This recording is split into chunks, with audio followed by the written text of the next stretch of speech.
All right, you guys, it's Chris Campbell, Mr. NABJ, back once again with none other than the actor, comedian, producer, Tim Reid himself. You all may know him more from Sister, Sister. I got my own. Okay, maybe not. But yeah, man, you just gave a powerful message to the students at Jackson State University. Something that really stuck out to me, you were saying, what is your propaganda? I think you have to know your purpose before you can really answer that. But I have a question for you. What is your propaganda? What was your purpose into coming into the industry? My purpose is to be able to tell the story of my culture, my people, the people who made it possible for me to stand where I stand. The wisdom that I have came from my association with a very courageous, a very strong group of people of great character, interesting flaws and interesting dreams and hopes. And I don't see enough of that in media and literature that reflect anything like the community I grew up in. So my job is to be a griot, be a storyteller. That's what I was raised to be, and that's what I'm trying to do. One of the questions that we keep getting about NABJ, that's National Association of Black Journalists, is it still necessary? To me, it's the gap between aspiring journalists and industry professionals. A lot of people just see it as networking opportunity, and it takes away from the actual skill set. But with me, I think that you have to be fluent in all things media.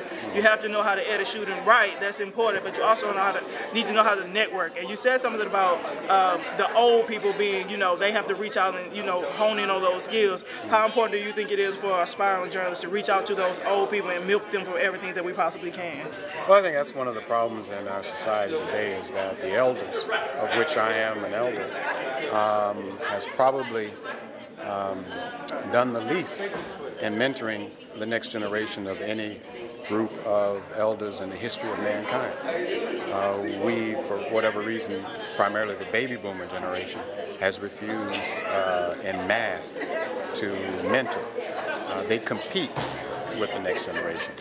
And at this point, it is time for the baby boomers to pass that wisdom on, not hold on to it. And I think that's one of the problems we find in politics and in business today is that none of the people who the baby boomers want to give up any position of power.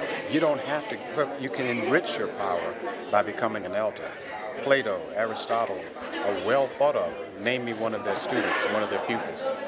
Now, some of them went on to become famous.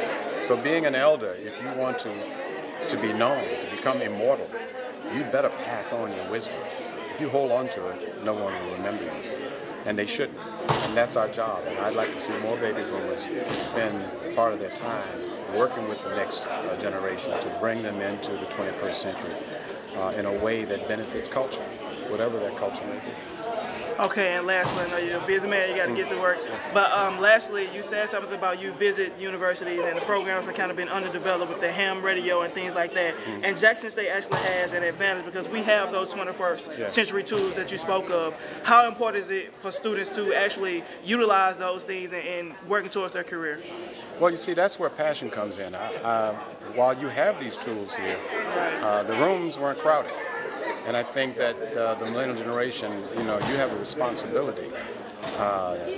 You just can't Google everything. You have to get into the context of things. You have to go beyond surface.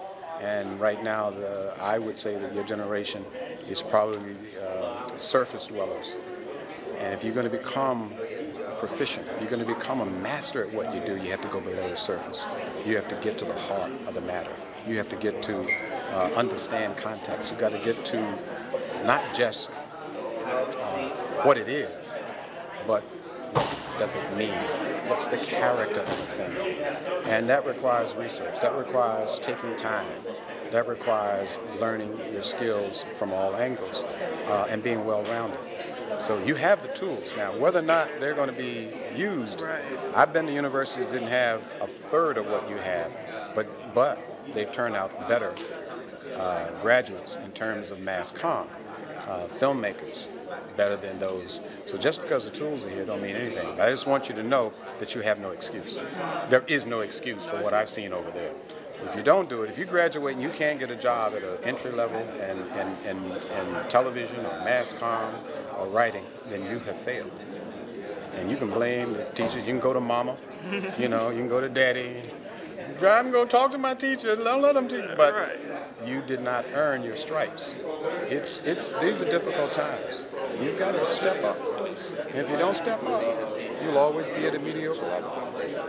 That's just life.